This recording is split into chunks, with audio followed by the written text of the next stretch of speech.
미국의 신규 실업수당 청구 건수가 21만 5천 건으로 한 주 전보다 9천 건 줄었습니다. 이는 전문가 전망치를 밑도는 수준으로 로이터는 4월 노동시장이 안정적으로 유지됐지만 관세 불확실성에 여전히 고용 증대가 더디다고 전했습니다. 연준 의장의 관세 파장 우려에도 무게감이 실린 듯 보입니다. 유럽 중앙은행이 6차례 연속 금리를 인하했습니다. 정책 금리는 0.25%포인트, 한계 대출 금리도 연 2.65%로 낮췄습니다. ECB는 이날 통화 정책 자료에서 무역 긴장 구조로 유로존 성장 전망이 악화됐다며 무역 긴장에 대한 시장의 부정적 반응과 변동성에 금융 여건을 긴축할 우려가 있다고 밝혔습니다. 미중 AI 패권 경쟁이 고조된 가운데 젠슨 왕 엔비디아 최고 경영자가 3개월 만에 중국을 방문했습니다. 중국 관영 시스템에 따르면 젠슨 왕 엔비디아 CEO는 중국은 엔비디아의 매우 중요한 시장이라며 앞으로도 중국과 계속 협력해 나가길 희망한다고 밝혔습니다. 황 CEO의 이번 행보는 중국과의 관계 유지뿐만 아니라 정책적 돌파구 마련을 위한 포석이라는 분석도 나오고 있습니다.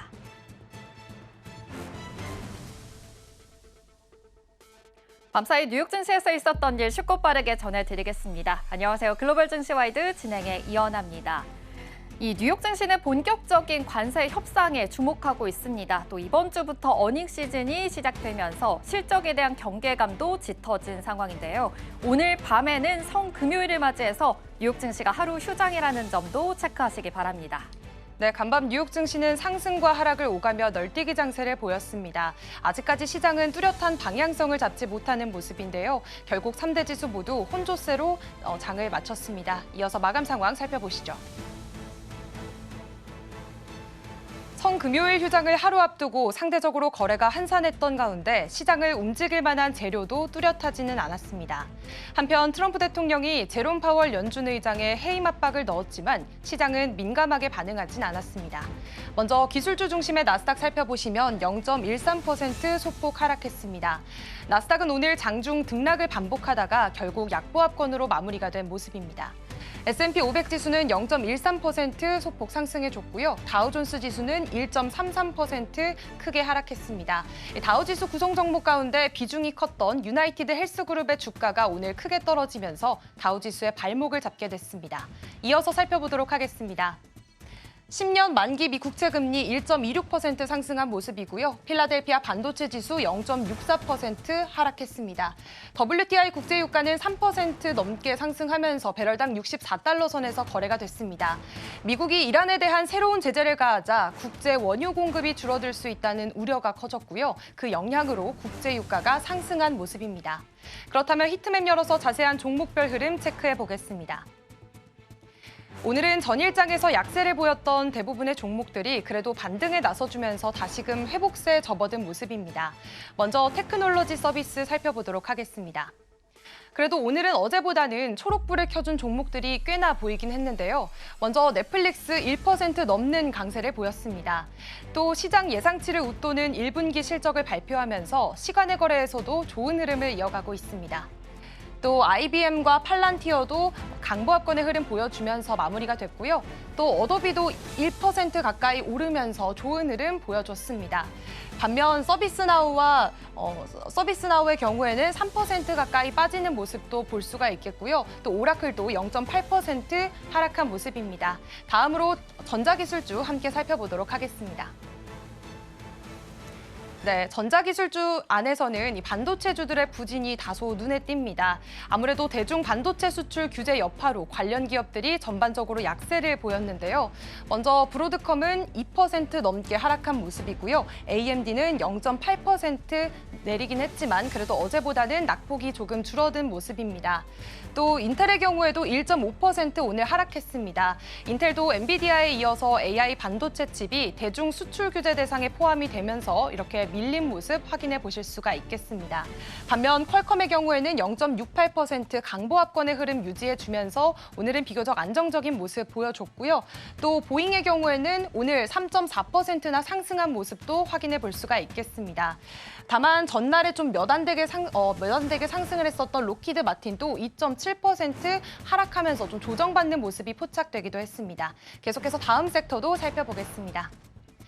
네, 오늘은 금융주들은 다시 견조한 흐름을 보여주면서 시장 전체를 조금 안정적으로 받쳐주는 모습 확인할 수가 있었고요. 또 의료기술 섹터도 함께 살펴보겠습니다.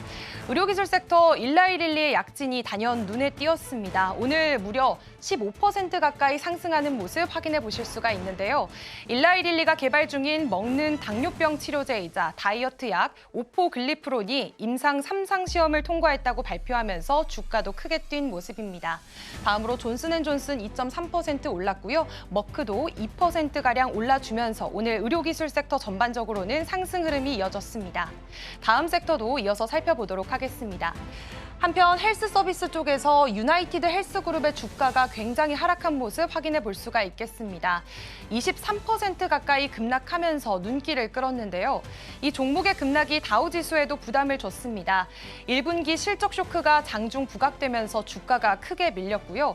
여기에 자회사 CEO 피격 사건과 그에 따른 보험금 지급 거부 논란까지 다시 한번 드러나게 되면서 투심이 더욱더 위축된 모습이었습니다. 그렇다면 이어서 M7 마감 상황도 살펴보겠습니다. 네, 오늘 M7 기업들 가운데서는 애플을 제외하고 대부분 일제히 하락세를 보였습니다. 먼저 애플 살펴보시면 1.4% 오늘 좋은 상승세 보여주면서 196달러 선에서 거래가 됐고요. 엔비디아는 2.87% 하락하면서 101달러 선을 겨우 넘는 모습이었습니다. 엔비디아가 미국 정부의 대중 반도체 수출 규제 여파로 전일장에 이어 오늘장에서도 주가 급락세를 피하지는 못했습니다. 이런 가운데 젠슨왕 엔비디아 CEO가 3개월 만에 다시 중국을 찾았는데요. 젠슨왕은 중국은 엔비디아의 매우 중요한 시장이라며 협력을 이어가고 싶다는 뜻을 밝혔습니다. 이번 방문은 미국 정부가 엔비디아의 AI 칩 H20에 대한 새로운 수출 규제를 발표한 직후 이뤄진 거라 더욱더 눈길을 끌고 있습니다. 사실 H20 칩은 규제 기준 내에서 중국에 제공 가능한 고성능 칩이었는데요.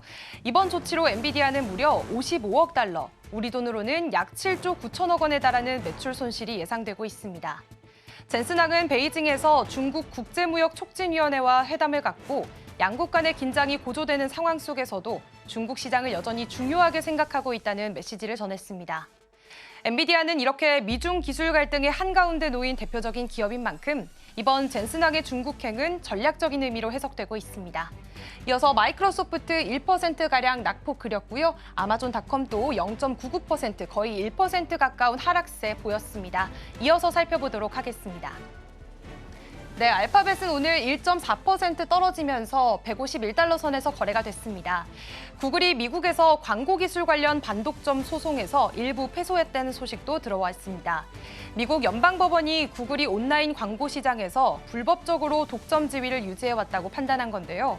한편 구글은 영국에서도 약 9조 원 규모의 집단 소송에 휘말렸습니다. 원고 측은 구글이 무려 15년 동안 경쟁사를 배제하고 자사 플랫폼을 광고의 유일한 수단으로 만들어왔다고 주장하고 있습니다. 이번 소송은 영국에서 광고비를 과하게 낸 기업들이 처음으로 제기한 집단 소송인 만큼 법원이 집단 소송 자체를 인정할지가 핵심 쟁점입니다.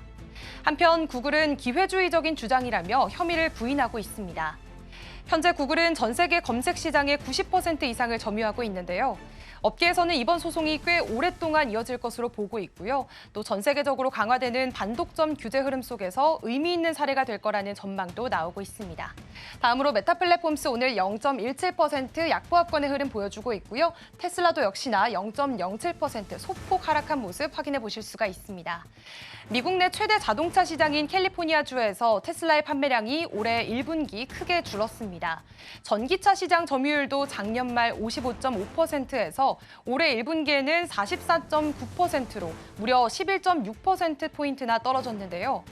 민주당 지지세가 강한 캘리포니아에서 트럼프 대통령과 가까운 머스크의 정치적 행보에 대한 반감이 커지면서 테슬라의 실적에도 영향을 주고 있다는 분석도 나오고 있습니다. 한편 테슬라는 유럽과 미국에서 판매 부진이 이어지면서 핵심 수익원인 탄소 배출권 확보에도 차질을 빚고 있는데요. 이 탄소 배출권 거래는 테슬라 순이익의 약 39%를 차지할 만큼 중요한 수익원입니다. 지금까지는 다른 완성차 업체들과 풀링 계약을 맺고 배출권을 팔아왔지만 판매량이 계속해서 줄고 이유가 배출 기준을 바꾸는 방안을 검토하면서 테슬라의 시장 지배력에도 금이 가고 있다는 지적이 나옵니다. 여기에 중국의 비아디가 유럽 시장 진출을 확대하면서 테슬라의 입지도 계속해서 위협받고 있는 상황입니다. 다음으로는 글로벌 주요 이슈들 살펴보겠습니다. 미국의 고용시장이 여전히 견조한 흐름을 이어가고 있습니다. 17일 미국 노동부는 지난주 신규 실업수당 청구 건수가 21만 5천 건으로 집계됐다고 밝혔습니다. 이는 직전주보다 9천 건 감소한 수치이자 시장 예상치였던 22만 5천 건을 밑도는 수준으로 약 2달 만에 최저치를 기록했습니다. 반면 2주 이상 실업수당을 청구한 계속 실업수당 건수는 같은 기간 188만 5천 건으로 늘어나 전문가 예상치를 소폭 상회했습니다. 이 같은 고용지표는 도널드 트럼프 대통령의 관세 정책과 연방정부 구조조정 우려 속에서도 고용시장이 아직은 안정적임을 시사합니다. 제롬 파월 연준 의장도 전날 시카고 이코노미 클럽 연설에서 노동시장은 여전히 견고한 상태라고 평가했습니다. 도널드 트럼프 미국 대통령이 연방준비제도 제롬 파월 의장을 또다시 강하게 비판하며 금리 인하를 압박했습니다. 17일 트럼프 대통령은 자신의 SNS 트루스 소셜을 통해서 파월 의장의 보고는 완전한 엉망진창이었다며 파월의 해임 가능성까지 거론했습니다. 이는 파월 의장이 전날 관세 인상이 물가 상승과 성장 둔화로 이어질 수 있다고 경고한 데 대한 반응입니다. 그는 물가 안정과 고용 사이의 정책 균형이 어려워질 수 있다고 밝혔으며 금리 인하에는 신중한 입장을 유지했습니다. 트럼프 대통령은 이에 대해 유가는 물론 식료품 가격도 하락 중이며 미국은 관세로 부유해지고 있다고 주장하며 지금이라도 금리를 인하해야 하며 파월은 해임돼야 한다고 강조했습니다. 한편 파월 의장은 연준의 독립성을 강조하며 대통령에게 해임 권한이 없다고 맞섰고 베센트 재무장관 역시 파월의 임기 보장을 지지했습니다. 같은 날 유럽 중앙은행은 기준금리를 0.25%포인트 인하하며 대응에 나섰습니다. 지금까지 글로벌 시황과 이슈 전해드렸습니다.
네, 글로벌 마켓 리뷰 본격적으로 시작하겠습니다. 오늘은 이지스탁의 이지은 대표님과 함께하겠습니다. 어서 오십시오. 안녕하세요. 네, 안녕하세요. 오늘의 헤드라인부터 바로 만나보겠습니다. 오늘의 헤드라인은 불확실성의 파도 속의 미증시 주목해야 할 것입니다. 요즘 뉴욕 증시가 굉장히 또 불안정 속에서 혼조세로 좀 지나가고 있는 흐름인데요. 간밤 뉴욕 증시도 이 관세 협상에 대해서 주목을 하면서 혼조세로 마감을 했습니다. 특히나 어닝 시즌을 좀 맞이한 만큼 이 실적에 대한 경계감도 좀 짙은 상황인데요. 유나이티드 헬스그룹이 실적이 또 부진이 나왔습니다. 간밤에는 22% 하락을 하면서 마감을 했고요. 그러면서 다우지수 발목까지 잡은 상황입니다. 지금 1% 넘게 하락하며 마감을 했습니다. 장 마감 후에는 넷플릭스가 실적을 발표했습니다. 실적 상회를 하면서 좀 좋은 흐름을 보였었는데요. 시간에서 4% 급등하는 흐름까지 보였습니다. 이렇게 개별적인 실적에 대한 모멘텀으로 좀 양방이 다른 모습이 보이는데요. 간밤 미증시 상황 대표님과 함께 이야기 나눠보겠습니다. 이렇게 좀 혼조세가 보이고 있는 상황에서 어떻게 보셨을까요? 네, 결국 시장은 지금 관세에 관련돼서 불확실성에 모든 부분들이 초점이 맞춰져 있는 것 같습니다. 실적이 잘 나오면 아직 관세가 부과되기 전이기 때문에라고 이야기가 붙고 네. 또 실적이 안 나오면 지금도 이런데 관세가 진행이 되게 됐을 때는 얼마나 크게 더 타격을 입게 될까라는 그런 부분들에 있어서 안 좋게 나오면 더 안 좋게 해석을 하고요. 좋게 나와도 그 부분에 있어서 시장에서의 반응 자체는 상당히 좀 보수적인 그런 반응들이 나오고 있지 않나라고 생각을 합니다. 지금 실적 양방향에 대해서 말씀을 하셨는데 대표적으로 우리가 유나이티드 라든지 그리고 항공 관련돼서는 네. 소비자들의 수요 자체를 좀 우리가 알 수 있는 그런 굉장히 좀 직결적인 그런 기업들인데 이번에 이야기한 부분을 보면 두 가지의 모습을 보였어요. 그러니까 이중 경로를 제시를 했는데 만약에 경제 상황이 안정적일 때와 그리고 경기 침체로 갔을 때 상황을 좀 각각 구분을 해서 가이던스를 제시를 했는데 상당히 전체적으로 이야기를 하는 부분에 있어서는 소비 형태가 이미 위축 상황에 들어갔다라는 부분을 전제에 까는 모습들을 좀 보여줬고요.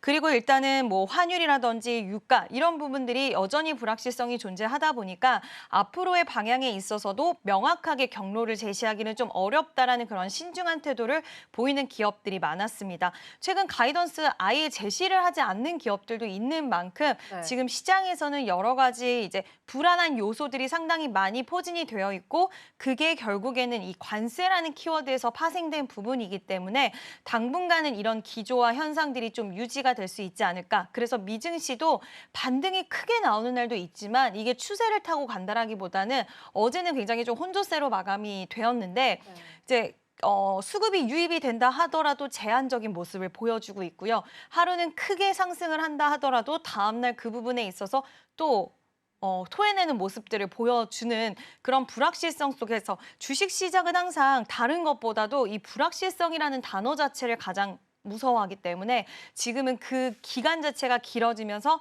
상당히 투자자들의 심리 또한 위축되어 있는 그런 시장이다라고 어저께는 좀 평가할 수 있을 것 같습니다. 네, 지금 뭐 관세로 인해서 불확실성이 더 큰 상황이기 때문에 실적이 잘 나와도 오늘은 올랐더라도 내일은 어떻게 될지 모르는 이 상황이 이어질 수 있다라고도 말씀을 해주셨습니다. 사실 유나이티드 헬스그룹이 지금 실적이 부진했던 게 이 관세로 인해서 의료비가 상승할 수 있다라는 이유도 있었던 거잖아요. 좀 이 점도 포착해 보시면 될 것 같고요. 또 이중 가이던스를 지금 내고 있는 만큼 이 점도 포착해 보시면서 투자 포인트 세워 보시면 좋을 것 같습니다. 그런데 대표님, 요즘에 이 경제 지표들이 나오는 걸 보면 뭐 실업률은 낮게 나오고 또 소비자 지출도 견조한 흐름이 보여지고 있거든요.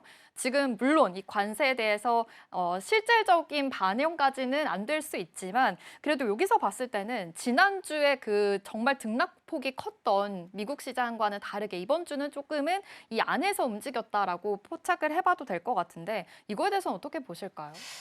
일단 저는 개인적으로는 이번에 미증시가 한번 큰 폭으로 올랐던 적이 있었잖아요. 네. 근데 그때 추세 자체를 상방으로 자리를 잡지를 못하더라고요. 지금도 최근의 흐름들을 보면 뭐 차트적인 부분을 본다 하더라도 상당히 제한적인 움직임을 보이면서 지금 하락에 있어서 다시 한번 좀 뚫고 올라가는 모습까지 나와주지 못하고 있다라고 판단이 들어서 저도 데드캣 바운스에 대한 쪽으로 좀 더 무게를 보고 있고요. 지금 저도 여기저기 글로벌 아이비들의 투자 의견이라든지 이런 것들도 많이 좀 참고를 해보는데 의견이 상당히 좀 분분하게 엇갈리는 상황 속에서 결국에는 여러 가지 지금 월스트리트 저널에서 이제 이코노미스트를 상대로 해서 설문조사를 했는데요. 12개월 내에 미국이 경기 침체에 들어갈 확률을 45%로 측정을 했고 또 폴리마켓 같은 경우에 54%의 확률이 나왔습니다. 이 이야기는 물론 이게 현실화된다라고 보기엔 어렵기는 하겠지만 지금 가고 있는 여러 가지 경로들이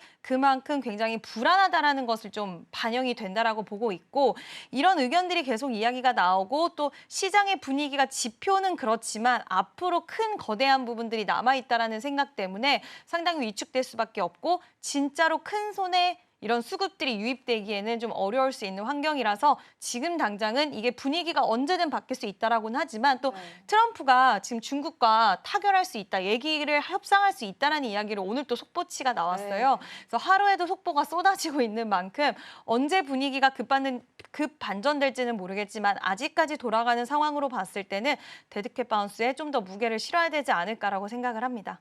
네, 지금 대표님께서 말씀해 주신 대로 지금 트럼프 대통령이 중국과 관세 대화 중이다. 3, 4주 내에 타결 기대를 해봐도 좋을 것 같다. 이렇게 말을 했는데 좀 이런 관세 협상에 대해서도 불안정한 상황인 거고 지금 뭐 뉴욕 증시에서 반등이 나오더라도 이건 데드캣 바운스 현상일 수도 있다. 이런 경고까지 있는 상황이니까 이 점도 포착해 보시면 좋을 것 같습니다. 경기 침체에 대한 우려, 이 분석이 나오고 있는 상황에서 얼마 전에도 파월 의장의 연설도 있었잖아요. 파월 의장이 이 경제 성장을 둔화시킬 수 있고 또 인플레이션이 상승될 가능성이 있다라고 언급을 했습니다. 그러면서 금리에 대한 동결에 대한 이야기까지 나오고 있는 상황이거든요. 이런 예측에 대해서는 어떻게 생각하실까요? 또 트럼프 대통령이 파월 의장을 해임해야 된다. 뭐 이런 이야기까지 나오고 있습니다.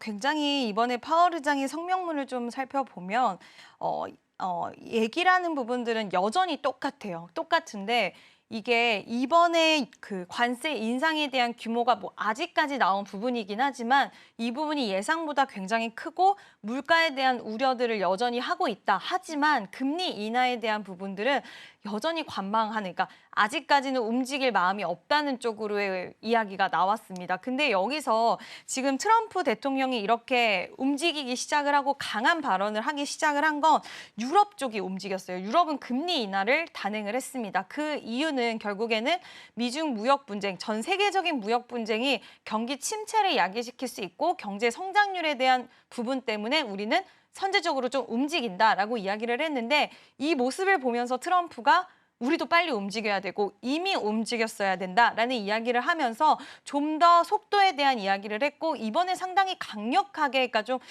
파월의 심기를 건드릴 수 있을 만한 그래서 자존심 싸움으로 다시 한번 번질 수도 있겠구나라고 생각을 했는데 지금 파월 의장이 앞으로의 남아있는 임기가 내년 5월까지예요. 네. 그래서 지금 시간이 어느 정도는 남아있는 상황인데 그에 대한 일을 너무 못한다. 일 스타일이 안 맞다. 이런 네. 식으로의 이야기를 하면서 심기를 상당히 건드렸지만 지금까지 봐왔던 파월 의장의 이런 성격이나 성향 이런 것들을 봤을 때는 그렇다고 해서 금리 인하를 진행하지는 않을 것 같다라는 생각이 사실 들기는 합니다. 근데 금리 인하의 카드를 꺼내 들어야 되는 상황일 수도 있는 게 지금 경기 침체에 대한 우려가 너무나도 커지고 있는데 네. 물론 지금 아마 파월 의장도 되게 고민에 빠지는 것은 그냥 우리가 경제에 대한 이 경로라고 해야 되죠. 만약에 뭐 금리 인하를 해야 되면 침체에 빠지면 인하를 하고 물가가 너무 오르면 인상하고 이런 정해져 있는 경로대로 모든 국채 금리라든지 이런 것들이 지금 가고 있지 않다 보니까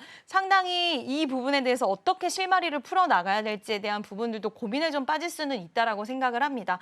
하지만 지금 트럼프는 명확해요. 금리 인하를 해야 된다라는 것을. 왜냐하면 지금 미국의 부채도 어마무시하고 이 부분에 있어서 리파이낸싱을 하는 데 있어서 금리가 당연히 낮아야지 좋은 부분이고 지금 10년물 국채 금리가 계속해서 최근 들어서도 좀 고공행진하는 모습들을 보이면 이 부분에 있어서는 모기지 금리라든지 이쪽 소비자들까지도 전가될 수 있는 금리에다가 또 미국의 입장에서도 역시나 높은 금리로 다시 한번 리파이낸싱을 하는 부분에 있어서는 부담이 되기 때문에 이런 압박을 계속해서 또 유럽 쪽에 움직였기 때문에 당분간은 더 세게 움직일 수도 있을 거라고 보이고 있는데 저는 파월은 그대로 자기 입장을 고수하지 않을까라고 보고 있고 또 이번에 파월포스 기대를 했지만 주식시장에 대해서 물어봤는데 그 부분에 있어서 크게 개의치 않는 모습을 또 보였어요. 그래서 시장에서는 아마 금리 인하를 상당히 좀 기다리고 있지 않을까 이렇게 생각을 하고 있습니다.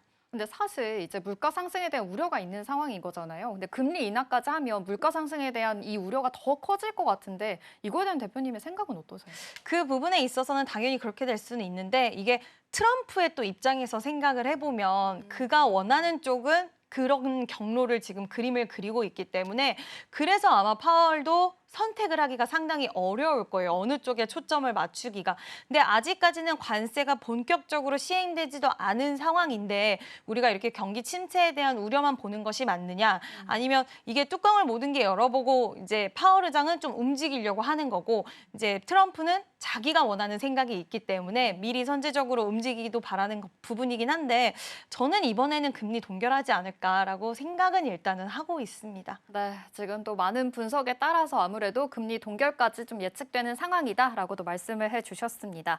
이 관세 전쟁 계속되고 있고 특히나 이 미중 간의 무역 전쟁이 더 격화되고 있습니다. 반도체 수출에 대한 규제까지 있으면서 지금 엔비디아가 55억 달러가 손실될 가능성도 있고 AMD뿐만 아니라 인텔까지도 지금 타격을 받을 우려가 있는 상황입니다. 반도체 전반적으로도 지금 좀 투심이 흔들릴 것 같거든요. 이거에 대해서 어떻게 보실까요? 네, 일단은 뭐 지금 반도체 관련돼서는 TSMC 실적도 잘 나왔는데도 그렇고 네. 여러 가지 공급망에 대한 이슈가 생길 수도 있고 지금 미국과 중국의 협상 테이블의 최대 카드는 엔비디아라는 언급이 있어요. 근데 이 상황에서 젠슨항이 중국으로 날아갔습니다.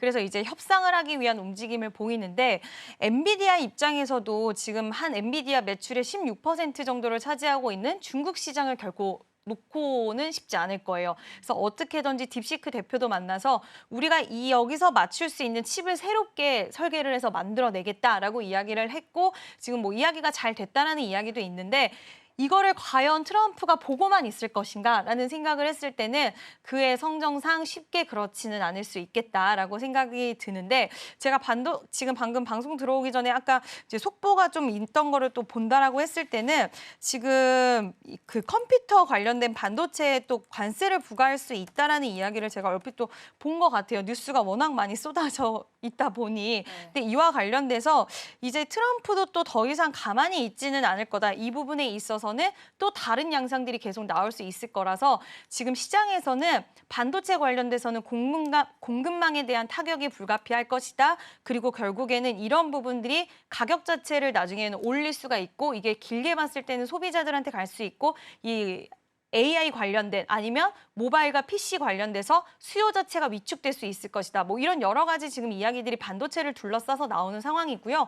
반도체는 여전히 관세 관련된 이슈가 남아 있습니다. 그래서 시장에서는 계속해서 좀 보수적인 시각으로 바라보고 있고 변수가 너무나도 많이 남아 있는 상황이다 보니 반도체 관련돼서는 뭐 미국 시장 그리고 국내 시장 투자하시는 분들 명확하게 방향성이 나오기에는 지금은 좀 어렵지 않을까라는 의견까지 드려보도록 하겠습니다. 네, 지금 이렇게 좀 속보가 쏟아지고 있는 상황에서 또 다른 속보가 나오면 바로 전해드리도록 하겠습니다. 또 대표님께서 잠시 언급은 해주셨지만 TSMC가 실적이 잘 나왔습니다. 1분기 호실적을 기록하고 또 연간 매출이 또 30배 정도를 또 제시하면서도 긍정적인 전망까지도 가이던스를 제시했는데요. 근데 장중에는 또 1%밖에 오르지 않았습니다. 또 아무래도 이 반도체에 대한 우려가 이 불확실성이 있기 때문으로 봐도 괜찮을까요? 네, 맞습니다. 지금 뭐 반도체에 대한 그런 불확실성이 있고 이번에 TSMC가 실적을 잘 보였어요. 그러면 네. 이제 전반적으로 반도체 시장에 대한 부분들을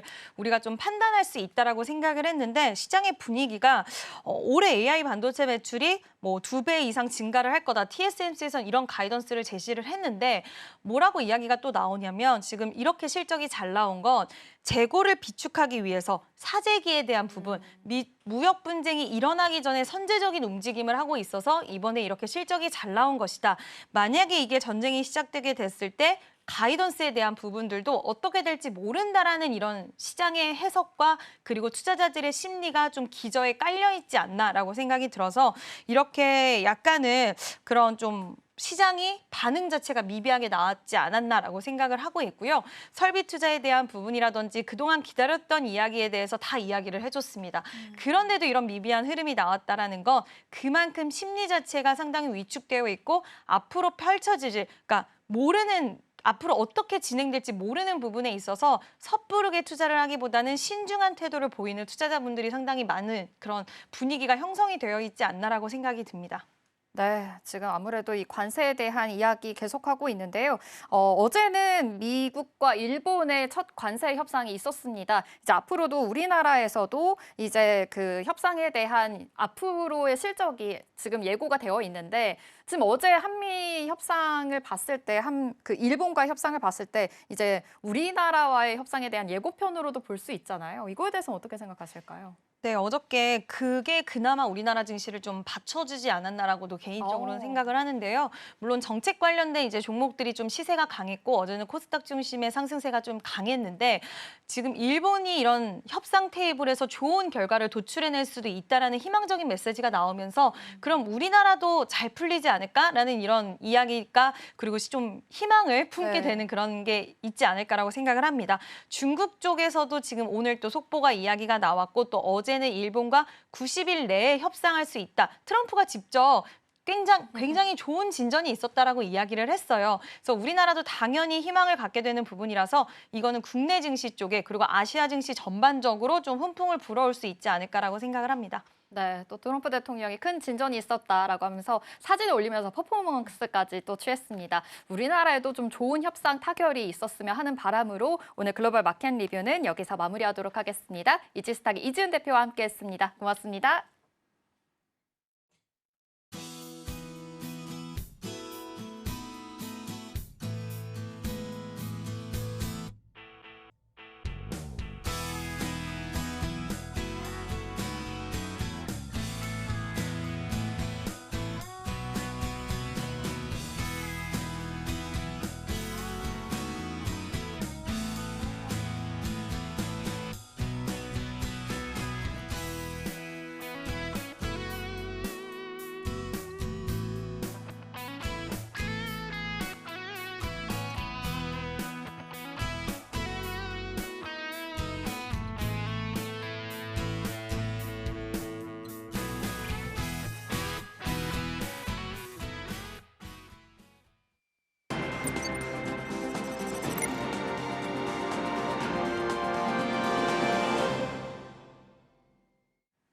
성공적인 코인 투자를 위해 전략 세워보는 시간 코인 라이브 시간입니다. 먼저 3대 암호화폐 시장부터 살펴보겠습니다. 오늘 3대 암호화폐 시장 중에서 비트코인만 홀로 상승세 보여주고 있는데요. 비트코인 현재 0.37% 상승해주면서 84,000달러 선에서 거래가 되고 있습니다. 하지만 비트코인 현물 ETF에서 2,426억 원의 순유출이 발생했다는 소식도 들어와 있습니다. 그러면서 JP모건은 비트코인에 대해서 이런 평을 내리기도 했는데요. 금은 안전자산의 위치를 이용해서 ETF와 선물 시장 모두에 자금을 유입시키고 있지만 비트코인 ETF 쪽은 3개월 연속으로 자금 유출이 기록되면서 어느 쪽에도 생명을 불어넣지 못하는 모습이다라고 언급을 하기도 했습니다. 이어서 이더리움 살펴보시면 이더리움 오늘 0.11% 하락하면서 1,500달러 선에서 거래가 되고 있습니다. 또 이더리움의 수수료가 최근 5년 사이에 최저 수준으로 하락했다라는 소식도 들어와 있습니다. 이어서 XRP 살펴보시면 XRP는 2% 가까운 낙폭 기록하면서 2달러 선 겨우 유지해주고 있는 모습입니다. 또 어젯밤 들어온 소식으로는 SEC와 리플의 항소 절차가 60일간 공식 중단됐다라는 소식도 들어와 있는데요. 이것은 사실상 합의 수순에 들어간 것이다라고 해석을 해볼 수가 있겠습니다. 이렇게 앞으로 60일간의 SEC의 결정이 XRP의 가격 향방에 좀 더 중요한 분기점이 될 것이다라는 것도 한번 체크해 보시면 좋겠습니다. 그렇다면 주요 8가지 알트코인도 한번 살펴보도록 하겠습니다. 네, 현재 알트코인은 상승세 모두 보여주고 있습니다. 솔라나는 1.84% 올라와 주면서 19만 원 선에서 거래가 되고 있습니다. 또 도지코인도 1%가량 오름세 보여주면서 227원 선 지나가고 있는데요. 또 21쉐어스가 도지코인을 이제 밈코인 이상으로 주목할 필요가 있다라고 평가를 했다는 점도 한번 체크해 보시면 좋겠습니다. 이어서 에이다와 체인링크도 1.2%에서 4%가량 오름폭 기록했고요. 이어서 살펴보도록 하겠습니다. 네, 수익코인 오늘도 3% 가까운 좋은 상승세 보여주고 있습니다. 3,087원 선에서 거래가 되고 있습니다. 그리고 아발란체와 스텔라루멘도 1.8에서 9%가량 좋은 흐름 보여주고 있고요. 시바이누는 오늘 0.23% 유일하게 하락 흐름 보여주고 있습니다. 이렇게 급변하고 있는 암호화폐 시장 속에서 과연 어떻게 투자 전략 세워봐야 할지 전문가와 함께 이야기 나눠보도록 하겠습니다. 코인 라이브 시작합니다.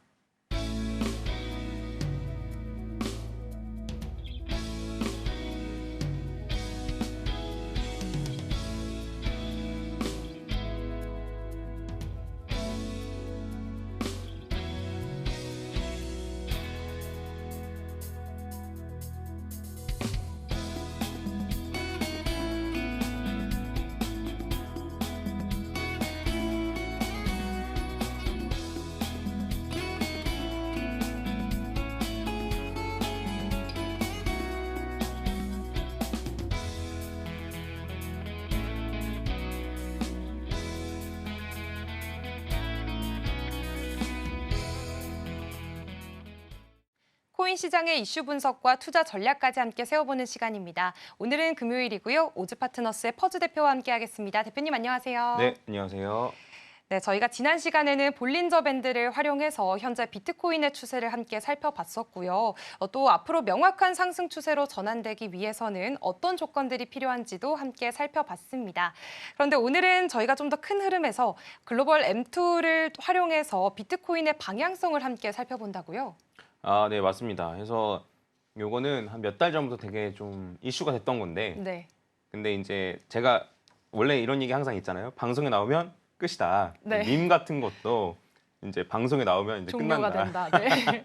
그런 얘기가 있는데, 그래서 제가 갖고 나와서 끝난 걸지도 모르겠지만, 네. 네, 그래도 알고 있는 것과 모르고 있는 것은 좀 차이가 크다고 생각합니다. 그래서 제가 한번 갖고 와서 한번 같이 보면 좋을 것 같고, 일단 글로벌 M2라고 하는데, M2라는 거는 많은 분들이 아시다시피 그냥 돈이 시장에 얼마나 풀려 있는지를 얘기를 하는 거예요. 그래서 이게 나라마다 M2가 따로 있습니다. 우리나라도 M2가 있고 미국도 M2가 있고 하는데, 근데 이제 일반적으로는 이제 미국의 M2를 주로 따라가는데, 그거 말고 글로벌적으로 네. 돈이 얼마나 풀려 있냐를 이제 글로벌 M2라고 하는데, 대충 구성되어 있는 걸 말씀드리면은 달러, 위안화, 유로, 엔화 이게 메인 네. 이고, 그다음에 추가적으로는 이제 영국, 캐나다, 호주, 스위스 화폐 정도를 넣어서 이제 글로벌 M2라고 이제 얘기를 합니다. 그래서 전 세계에 돈이 얼마나 많이 풀리냐 이런 거죠.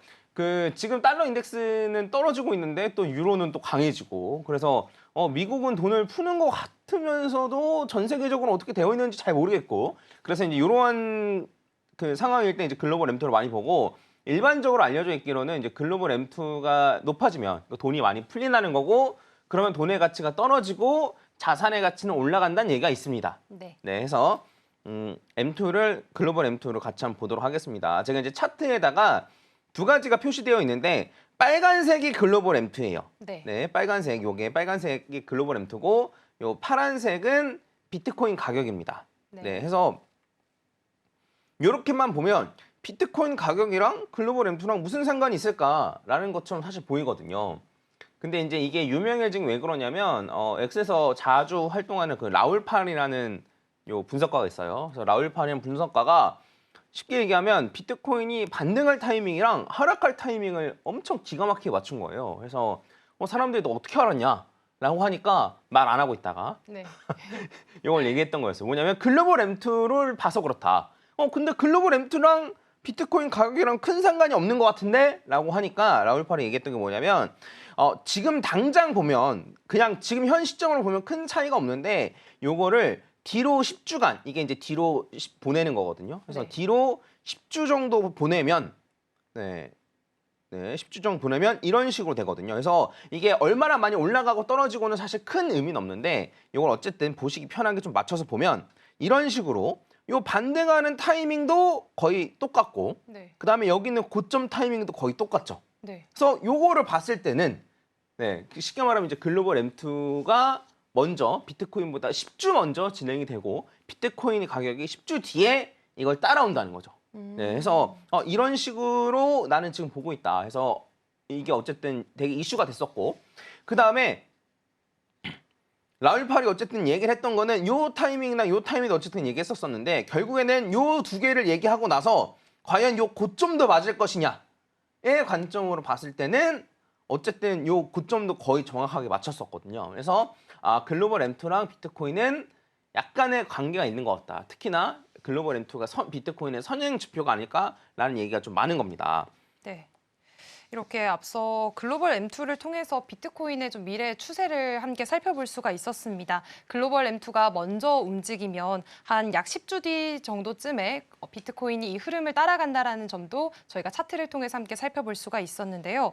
저희가 사실 지난주에는 볼린저 밴드를 통해서 현재 비트코인의 추세를 한번 살펴봤었습니다. 그때는 비트코인이 좀 횡보 구간에 머무는 모습을 보여줬었는데, 그렇다면 이제 비트코인이 앞으로 본격적인 상승 추세에 가기 위해서는 어떤 패턴을 보여야 될까요? 네, 글로벌 M2 얘기 조금만 더 해도 될까요? 네.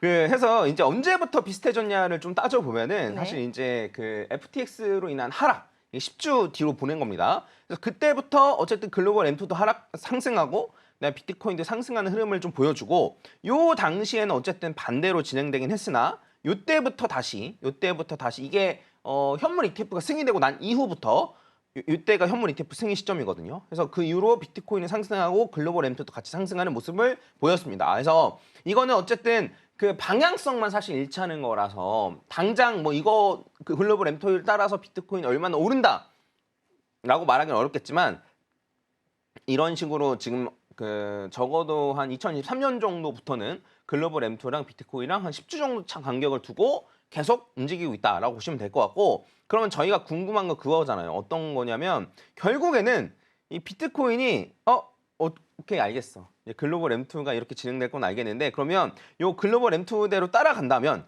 비트코인은 앞으로 어떻게 움직일까? 이게 사실 궁금한 거잖아요. 네. 그래서 그거대로 살펴보면 일단 저점 같은 경우에는 글로벌 M2가 이제 10주 뒤로 했을 때 여기에서 이제 반등을 했는데, 그거랑 맞춰서 보면 비트코인도 딱 정확한 시점에서 일단 반등을 하기 시작했어요. 네. 그래서 글로벌 M2대로 비트코인이 따라간다라고 하면 요 타이밍에 어쨌든 비트코인은 전 고점을 돌파할 가능성이 높은 거죠. 그래서 이 시기를 살펴보면 이 시기가 언제냐면 한 6월 정도, 6월 초. 6월 초. 네, 해서 지금부터 계속 올라가서 쭉 올라가서 비트코인 전고점 근처에서 조정을 살짝 받고 6월 초에 전고점을 돌파하는 게 됩니다. 네, 그리고 나서 이제 추가적으로 쭉쭉 올라가는데 요 어디까지 올라갈지는 결국에는 글로벌 M2가 어디까지 올라가느냐에 따라서 달린 거라고도 볼 수 있고, 아니면 제가 말씀드린 대로 제가 방송에 들고 나왔으니까 안 맞을 수도 있겠지만 제 생각에는 엄청나게 차이가 많이 날 거라고는 생각하지 않아요. 요거를 노려서 뭐 10주, 12주 뒤에 뭐 비슷하게 간다던가 좀 더 빨리 간다거나 이럴 수는 있겠지만, 결국에는 사실 이제 비트코인이 왜 만들어졌는지를 좀 생각을 해보면 기존의 통화 체계에 반대돼서 만들어졌고, 그러면 당연하게 글로벌 M2, 그 전 세계적으로 통화량이 풀리면 돈의 가치는 떨어지고 자산의 가치는 올라갈 수밖에 없겠죠. 근데 이게 조금 늦게 시장에 풀리는 것과 비트코인의 가격의 반영은 조금 늦게 된다라는 측면으로 봤을 때는 비트코인이 어떠한 식으로 취급을 받고 있는지를 저희가 좀 생각을 해볼 수 있을 것 같습니다. 그래서 요거를 좀 유의하셔서, 요게 틀릴 수도 있겠죠. 근데 뭐 보시면 아시겠지만 재밌잖아요. 그래서 제가 갖고 왔는데 요게 계속 지켜지는지, 6월 초에 전고점을 돌파하는지, 아니면 비트코인 전고점 근처 가서 결국엔 조정을 조금 받고 다시 돌파하는지, 이런 걸 같이 지켜보시면 재밌지 않을까라고 생각을 합니다. 네, 저희가 이렇게 앞서 글로벌 M2 차트를 살펴보면서 이것을 선행 지표로 좀 활용을 했을 때 비트코인도 한 6월 초쯤에 고점을 찍지 않을까라는 예측을 한번 얘기를 나눠봤고요. 사실 아까 드렸던 질문대로 볼린저 밴드를 활용해서도 현재 비트코인의 흐름이 횡보 추세를 보이고 있는데 앞으로는 조금 어떤 상승 추세를 보여야 하는지, 어떤 패턴을 보여야 되는지 함께 살펴볼까요? 네, 그 볼린저 밴드로 비트코인 분석을 좀 해드리도록 하겠습니다. 그래서 이제 저희가 이제 같이 보면은 저희가 공부한 거를 잠깐만 이제 복습을 한다라고 치면은 요 볼린저 밴드로 봤을 때 요 중심선을 기점으로 하단, 상단, 하단, 상단으로 왔다 갔다 하면은 횡보 추세라고 말씀을 드렸어요. 네. 기억나실 거예요. 그래서 이게 이제 횡보 추세, 여기 요렇게는 하락 추세였고, 그다음에 요렇게는 이제 횡보 추세란 말이죠. 그래서 이 횡보 추세가 지금 어쨌든 진행 중인데, 아시겠지만 지난주 같은 경우에 나스닥이 굉장히 빠졌거든요. 네. 근데 비트코인은 어쨌든 요 위로 와가지고 요 중심선 위에서 잘 안착해져 있습니다. 그래서 요 중심선을 뚫지 못하고 만약에 다시 하락을 했으면 조금 위험할 수도 있었는데, 저점을 갱신하거나 이럴 수도 있었는데, 그렇지 않고 요 중심선 위에 올라와줬기 때문에 비트코인은 어쨌든 좀 다행이다 라고 볼 수 있을 것 같고, 그래서 일단 횡보 추세가 계속된다라고 생각을 하면 우리가 이제 예측해 볼 수 있는 건 뭐냐면, 상단선 근처까지 갔다가 또 하단선 근처까지 갔다가 이런 식으로 왔다 갔다 하면서 움직이는 걸 생각을 해볼 수가 있습니다. 네. 그래서 일단 지금 횡보라고 생각을 해주시면 될 것 같고, 그러면 이렇게 계속 횡보인데 언제까지 횡보냐라고 물어보시면 솔직히 말씀드리면 전 모르죠. 네. 모르시나요? 네. 모르는데 저희가 이제 기다려야 되는 거예요. 어떤 걸 기다려야 되냐면 상승 추세로 전환될 때까지 기다려야 되는 거예요. 네. 그 시기 어디까지 갈지를 맞추는 것보다 언제 올라갈지를 얘기하는 게 사실 훨씬 어렵거든요. 뭐 아시는 분들은 계시겠지만 그런 걸 저희는 훨씬 어렵습니다. 그래서 그런 측면으로 살펴보면은 언제 올라갈지보다는 제 생각에는 이런 모양이 나오기 직전까지는 어쨌든 횡보 추세다 라고 바라보면 좋을 것 같아요. 그래서 제가 사실 원하는 모양은 어떤 모양이냐면 요 중심선이 이런 식으로 이제 올라가면서 일단 얘가 요 비트코인의 가격이 상단선을 터치하고 그런 다음에 조정받았을 때 요 중심선을 지지받고 올라가는 모습이 나오면 이제 상승 추세로 전환이 된 거거든요. 그래서 그 상승 추세로 전환이 된 모양을 제가 이제 작년에 한번 갖고 왔는데 작년에 이제 요런 작년 10월, 11월 요때 모양이라고 생각해 주시면 좋을 것 같아요. 뭐냐면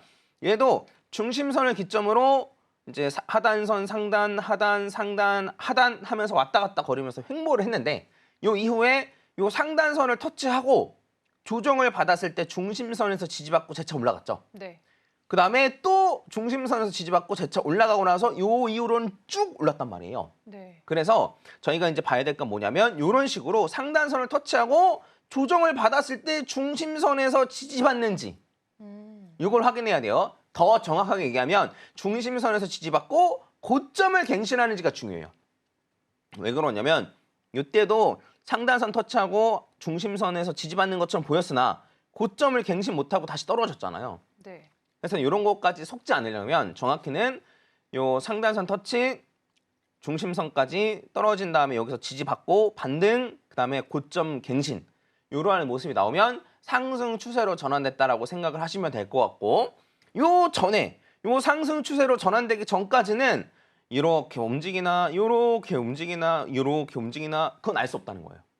지금도 마찬가지로 이제 보면은 여기서 요 상승 추세로 언젠간 전환될 가능성이 높다라고 생각하는데 근데 여기에서 뭐 요렇게 움직이든 아니면 요 위에서 움직이다가 떨어지든 떨어졌다가 움직이든 이건 우리가 알 수가 없다는 거예요.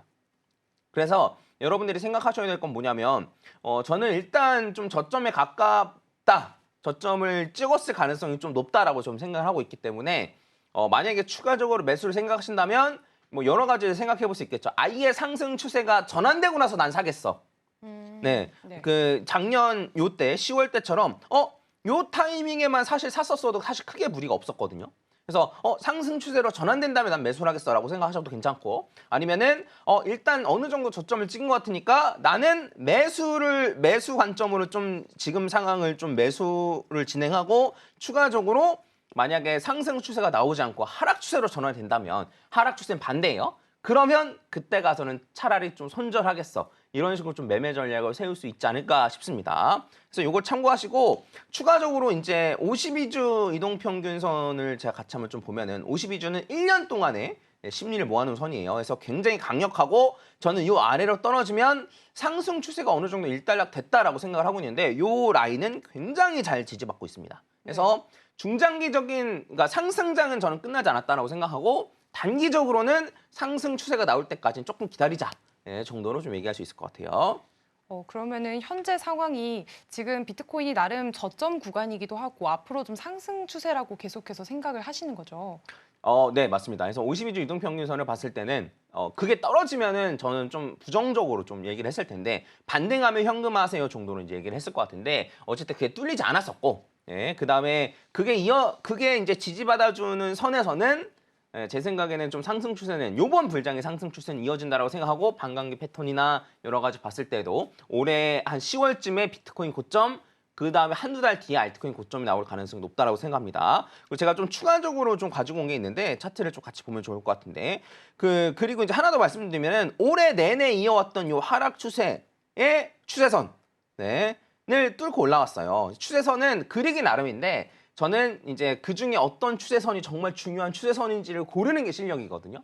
근데 저는 요 추세선이 중요한 추세선이라고 생각하고 요걸 뚫은 거는 의미가 있다라고 생각을 합니다. 해서 이것 때문에 저는 단기적으로는 저점을 찍은 게 아닌가라고 생각을 했던 거예요. 물론 저점을 흘러내리면서 저점을 찍을 수는 있는데 만약에 요 라인 아래로 떨어지지 않고 계속 흘러만 내린다라고 하면은 저점을 깨진다 하더라도 크게 깨지 않고 반등할 가능성이 높습니다. 그러니까 쉽게 얘기하면 지금 반등을 하거나 한 번 더 떨어졌다 반등하거나 둘 중에 하나의 가능성이 높다라고 생각을 하고 있어요. 그리고 추가적으로 큰 하락이 나오려면 일단은 반등을 해서 어느 정도 상승을 만들어 놓고 나서 큰 하락이 있을 가능성이 높습니다. 그래서 물론 저는 그래도 여기가 저점이고 계속 올라가길 바라지만 일정 부분 반등은 어느 정도 확보해놨다고 생각을 해주시면 좋을 것 같고 그 이후에 큰 하락이 올지 아니면은 추가적으로 계속 상승할지를 보시면 좋을 것 같습니다.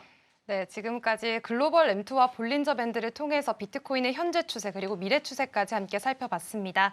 지금까지 오즈 파트너스의 퍼즈 대표와 함께했습니다. 대표님 좋은 말씀 감사합니다. 네, 감사합니다.